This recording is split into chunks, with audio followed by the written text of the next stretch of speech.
Hey guys, my name is Jasmine and today we're going to be making lakes. So to get started, I'm going to tell you what you need. You need a paper, a Sharpie, a drawing pencil, which is also a graphite pencil, an eraser, crayons, and colored pencils.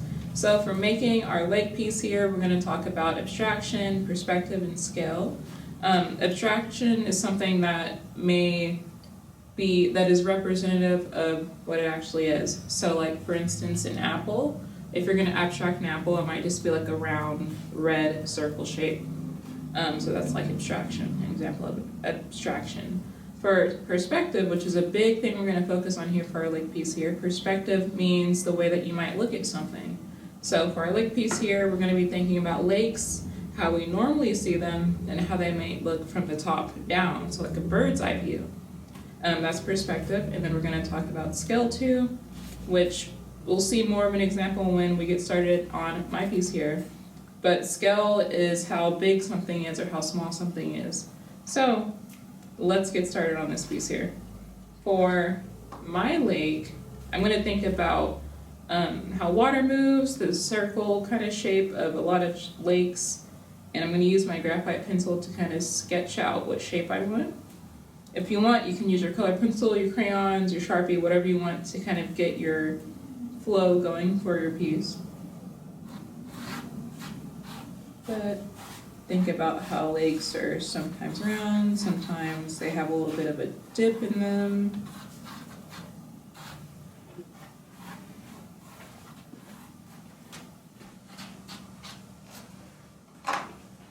There's the rough kind of shape that I have going. I'm going to get a crayon and kind of go over those lines.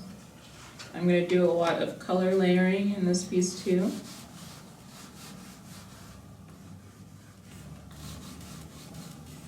And I'm going to be using a lot of kind of lake colors, so like greens, blues.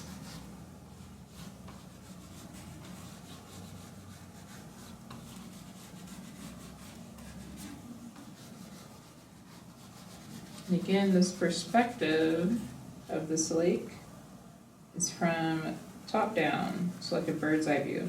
Even if you think of like maybe board games and how the board is designed, sometimes those are top down kind of views.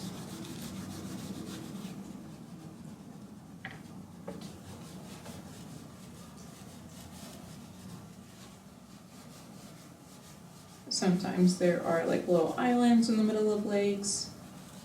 Again, this is pretty abstracted. It's not going to be like a real lake, how a real lake might look.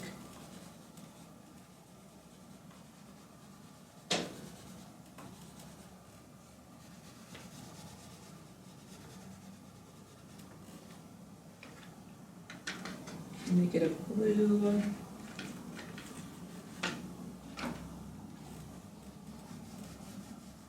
I'm going to take the same color for my piece and I'm going to bring it outside of my lake shape.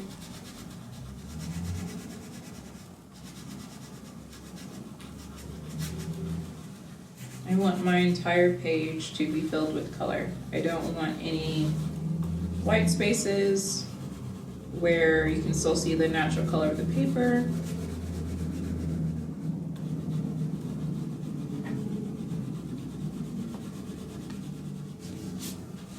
Color my entire paper.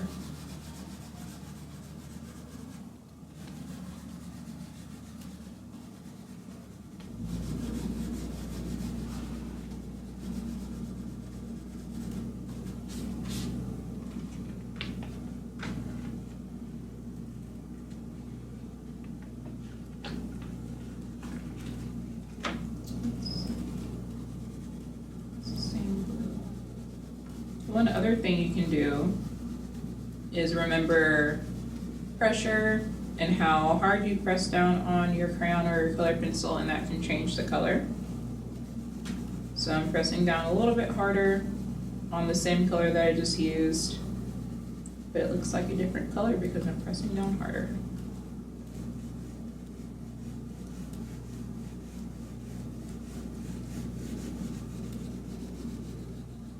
I'm still following my lake shape, this kind of circular shape.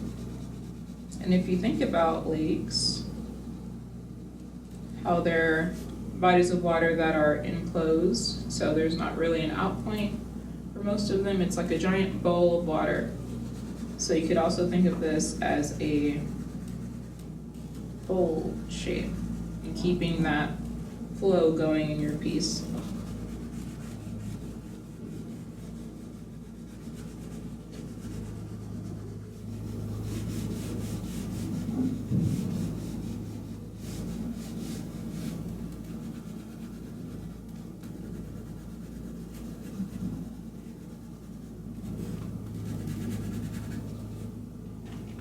I'm gonna switch to a purple. I'll use my colored pencils for that.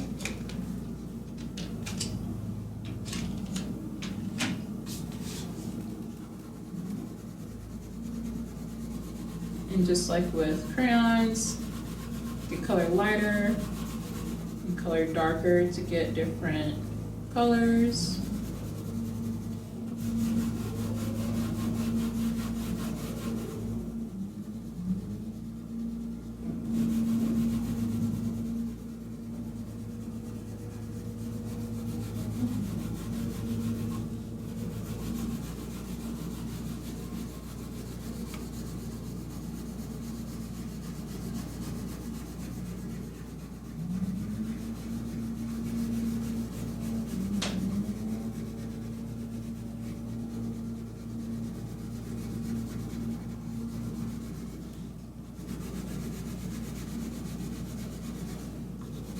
You can color over colors that you have already colored down.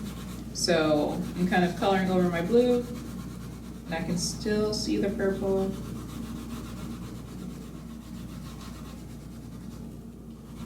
It's kind of blending my colors together.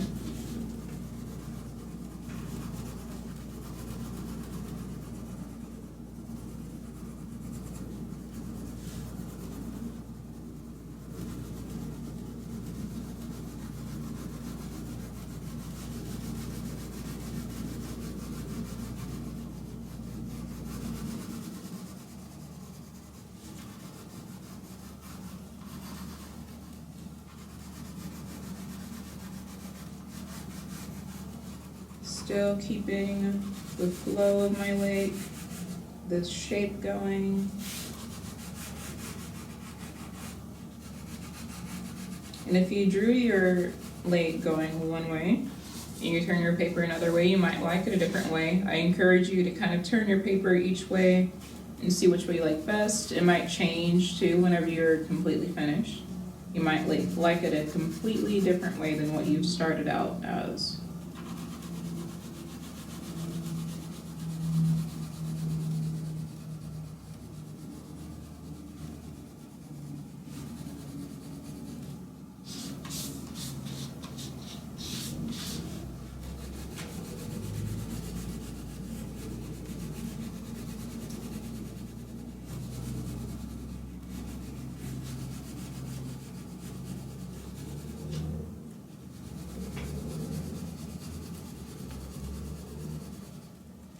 Let's see. I'm gonna grab an orange. Sometimes you might also see boats on a lake. So you kind of draw a rectangle to represent the boat.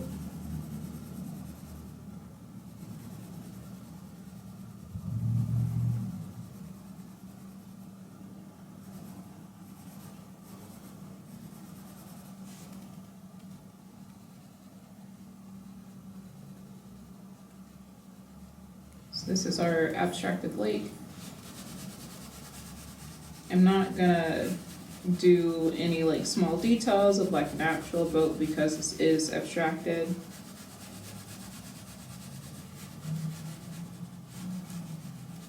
And I want it to still be a flowy, fun piece.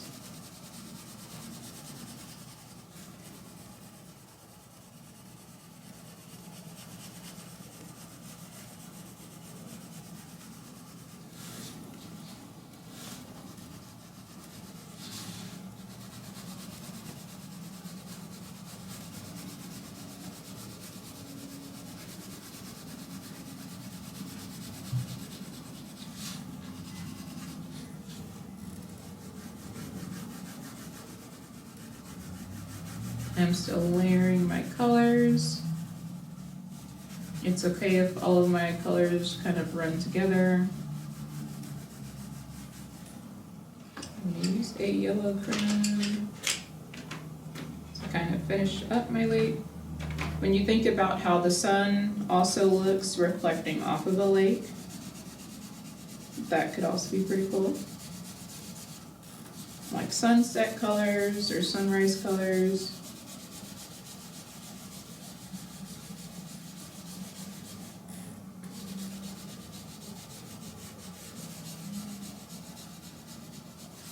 Clouds also show off of lakes just like the sun does.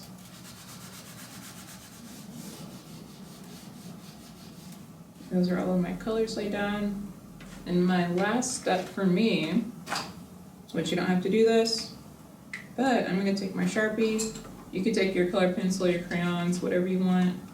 And I'm gonna make some extra lines.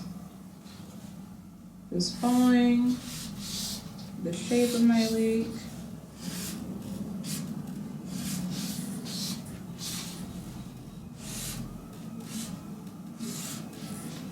And what's in my lake. I'm not drawing perfect lines around them.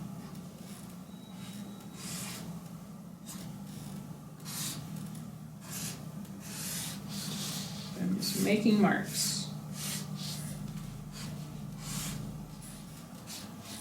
There is my abstracted lake. Once again, you can turn your paper different ways to see that which way you might like it best. You might like it a different way than what you originally started out with. But we talked about abstraction, which is something that is not actually what it is. So this is our lake, but it doesn't really look like a lake. So it's an abstracted lake. It has the same shape, the same form and flow. We also talked about perspective, which is how you might look at something. So this is how we would be looking at a lake from top down. That is our perspective. And we also talked about scale, which is how big or small something is. So here's our lake, it's pretty big, and then we have boats in it that are smaller in relation to it because that is its scale. You guys can make more of these, you guys can use different colors, you guys can use the same colors I use or your own set of colors. You can challenge yourself and use one color and see how different you can make it look depending on how hard you press down on your crayon or color pencil. And I hope you guys do just that, and I will see you guys next time. Bye.